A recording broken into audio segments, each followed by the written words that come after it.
Alors, quand on parle bourse, pour moi, ce qui est toujours très important, c'est de parler des flux, hein. Vous le savez,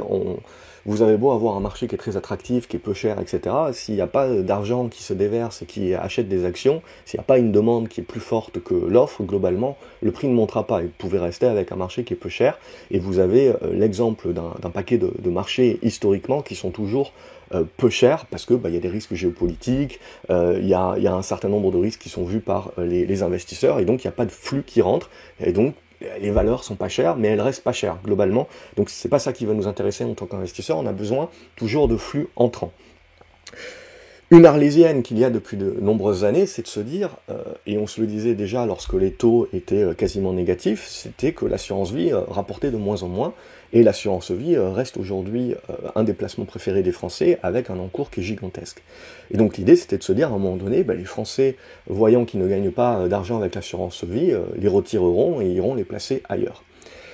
La difficulté pour ça, si vous voulez, c'est que en France, on est assez fourmi et surtout, on est assez feignant. Et c'est-à-dire que ce dont on se rend compte, c'est que même si vous avez des placements qui sont assez simples d'accès et qui offrent un rendement supérieur, autre que les livrets A, je parle, on voit que le français moyen, si vous voulez, ne va pas retirer des billes à droite pour les placer à gauche. Il est plutôt en mode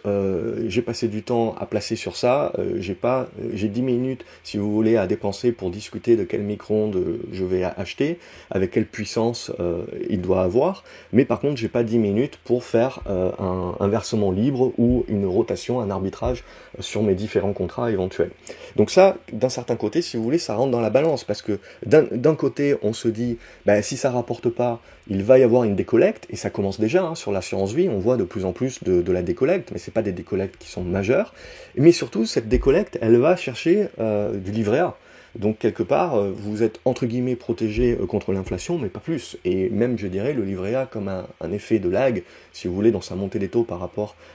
à la montée de l'inflation, vous continuez même d'avoir votre capital qui est rogné. Mais c'est toujours peut-être entre guillemets meilleur que ce que l'assurance vie vous rapporte. Donc évidemment, ces dernières années, on vous a poussé vers des unités de compte pour investir vers la bourse et essayer d'aller chercher du rendement. On n'oublie pas également que les assureurs, pendant des années, ont mis de côté un certain nombre de profits, ce qui leur permet de vous proposer sur une année où ils veulent rester compétitifs un 0,5% de plus de performance éventuelle, qui n'est pas fait sur l'année, mais qui est redistribué par rapport à des gains qui ont été mis en réserve. Donc ça, c'est ce qui permet ça. Mais surtout, n'oublions pas, si vous voulez, qu'on est dans un cycle très long de taux bas et que donc les assureurs vie, si vous voulez, ont collecté des nombres gigantesques d'obligations d'État à des taux très bas, voire des taux négatifs, et que donc même si aujourd'hui on se dit que l'assurance vie devrait retrouver de la performance parce que les obligations d'État ont augmenté, donc vous êtes aujourd'hui à du 3%, à du 4%, si vous partez sur des US et des pays émergents à plus, donc après ça dépend quelle largeur on prend sur le fonds euro et globalement sur de l'investissement obligataire. Il y a des obligations d'entreprise également qui vont délivrer du 5 à 7%, ce genre de choses-là, ça dépend où on met le curseur de risque, donc il y a des choses très intéressantes à faire sur l'obligataire, et éventuellement si on part sur de la récession, etc., il ne faut pas oublier également que certes vous touchez le coupon de l'obligataire, mais vous pouvez également avoir une appréciation de la valeur de ces obligations, parce qu'on partira du principe que si on va faire une récession, une crise économique, ce que vous voulez, les taux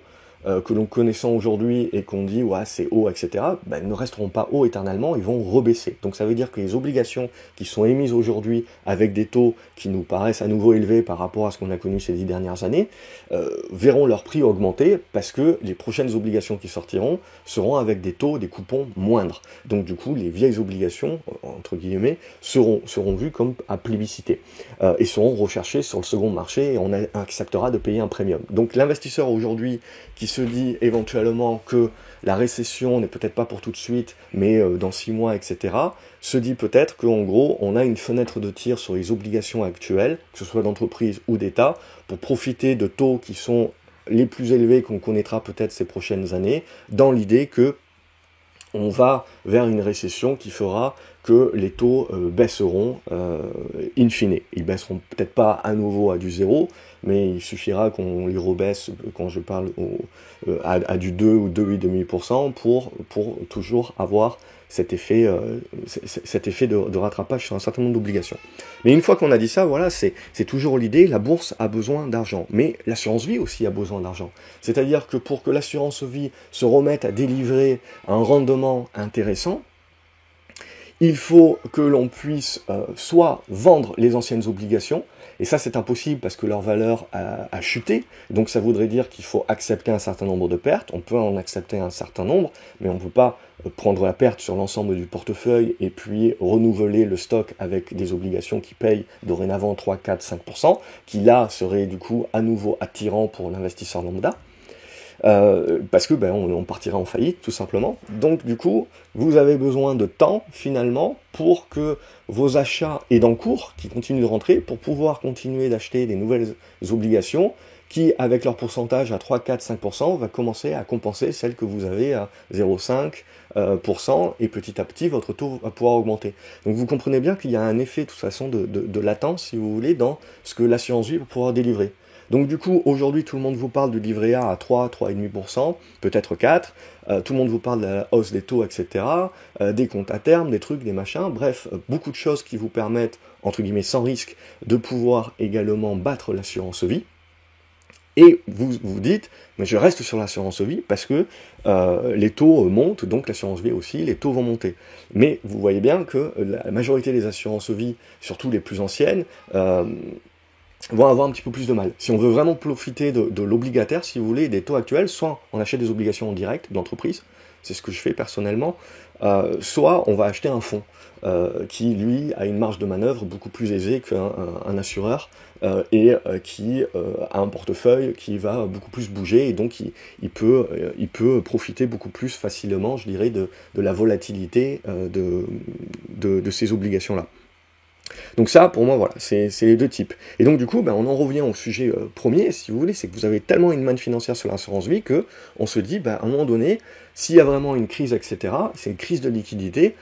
les gens vont chercher à retirer pour aller d'abord le placer sur des choses plus intéressantes, et ça va empêcher les assureurs vie d'avoir suffisamment d'encours pour aller chercher de la performance, et donc ils vont rester avec une performance faible, ce qui va continuer de renforcer, si vous voulez, l'hémorragie des fonds. Et ça, c'est ce qu'on se dit déjà depuis des années, parce que c'était vrai également quand les taux étaient à zéro, si vous voulez, on poussait les gens à aller vers la bourse.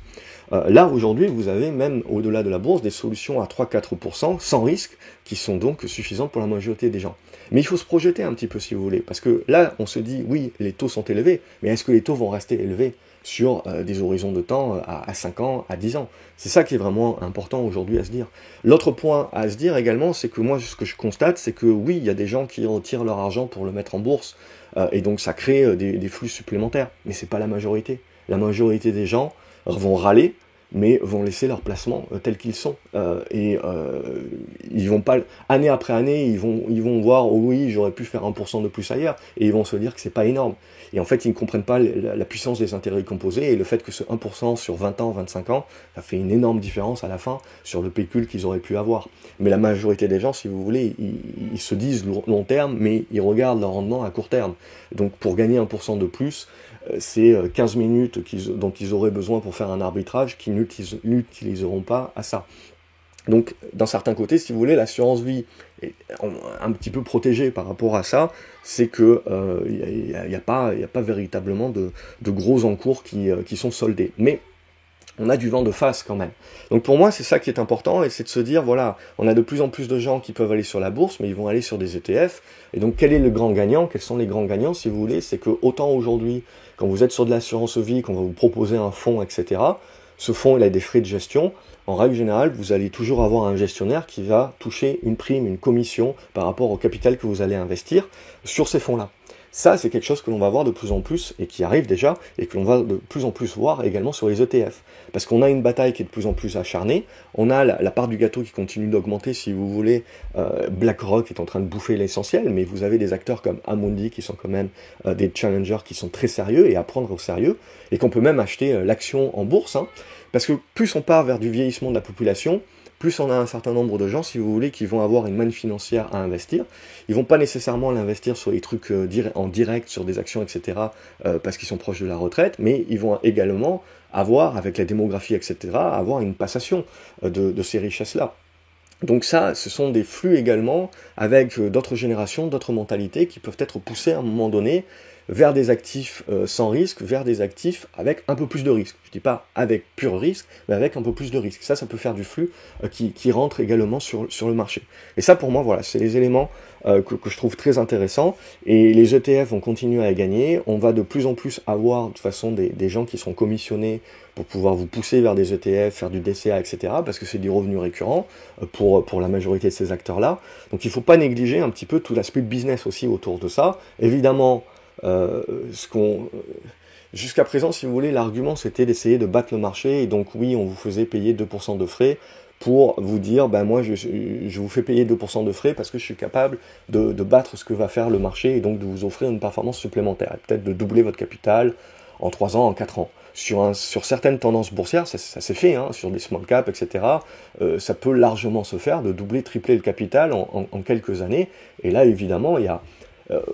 ce que je trouve dommage, c'est de voir des jeunes qui vont faire du DCA sur indice, ETF indice, parce que certes, oui, ils se disent qu'ils prennent moins de risques et qu'ils vont lisser la moyenne, mais justement, ils vont lisser la moyenne. Donc ce que l'on veut, c'est faire la différence entre protéger un patrimoine, un capital, et donc là, on cherche à réduire un petit peu le risque, la volatilité, et s'en construire un. Et donc, surtout, qui plus est quand on est jeune, c'est essayer d'aller chercher peut-être un peu plus de risque, mais un peu plus de rendement, parce que le but, c'est de créer du patrimoine. Donc, ces dernières années, si vous voulez, on a tout mélangé, parce qu'on se dit qu'on crée du patrimoine en faisant de la stratégie indicielle sur ETF, parce qu'elle a réussi à battre la majorité des fonds actifs, parce que les indices ont été de plus en plus concentrés. Donc en fait, sans le savoir, vous faites une stratégie qui est quand même très concentrée, et donc qui a un effet risque qui est plus important que ce que l'on croit. Mais du coup, si vous voulez, si on sort de là, et peut-être ce sera le cas de ces 10 prochaines années, on se rendra compte, si vous voulez, que c'était un épiphénomène qui a duré un cycle de 10 ans, c'est pas rien, si vous voulez, sur la vie d'un investisseur, mais c'est pas grand-chose historiquement, et il faut bien comprendre, en fait, si vous voulez, que vous êtes dans l'exceptionnel, et pas la normalité. Et quand on a une vie d'investisseur devant soi de 20, 30, 40 ans, c'est important de le prendre en compte. Donc pour moi, voilà, c'est différents éléments que je voulais mettre sur la table. La démographie, c'est quelque chose de très important à prendre en compte. Le fait que, voilà, il va y avoir de plus en plus de commissions, que les ETF vont gagner de plus en plus en popularité également, avec les avantages et les inconvénients que ça peut avoir sur ces concentrations d'indices, etc. Mais on voit qu'on peut décider de modifier, on voit sur le Nasdaq 100, j'ai fait une autre vidéo là-dessus, qu'on commence déjà à vouloir à la mano modifier les choses, donc on voit de plus en plus d'interventionnisme également. Ça aussi, on protège peut-être certainement la manne financière, parce qu'on a bien compris que les gens veulent faire de la performance sans risque, ça n'existe pas, mais ils le croient. Tant que ça marche, et ils continuent d'inonder de flux, et puis un beau jour ça ne marchera plus, et ils vont paniquer, et ils seront beaucoup moins à long terme que ce que l'on croit, et ils retireront leurs billes, et quand vous retirez vos billes d'un marché qui est concentré, sur un paquet d'actifs où on se rendra compte qu'ils sont beaucoup moins liquides que ce que l'on croit, c'est là où vous pouvez avoir l'effet domino, c'est là où ça peut être très dangereux, à cause de cet effet domino. Donc voilà, pour moi, ces éléments-là, et je pense, voilà, quand on parle d'acteurs, c'est Amundi également a une bonne part du gâteau à rafler ces prochaines années, mais BlackRock, clairement, est incontestable, et tire peut-être quelques ficelles sur les décisions qui sont prises sur les indices. On laissera ça en suspens. Voilà, comme d'habitude, n'hésitez pas à liker la vidéo, à la partager sur les réseaux si vous pensez que ça peut intéresser d'autres personnes et que ça peut aider à la réflexion. N'hésitez pas à me dire ce que vous en pensez, vous, en commentaire, et on se retrouve à la prochaine vidéo. Salut les graphes.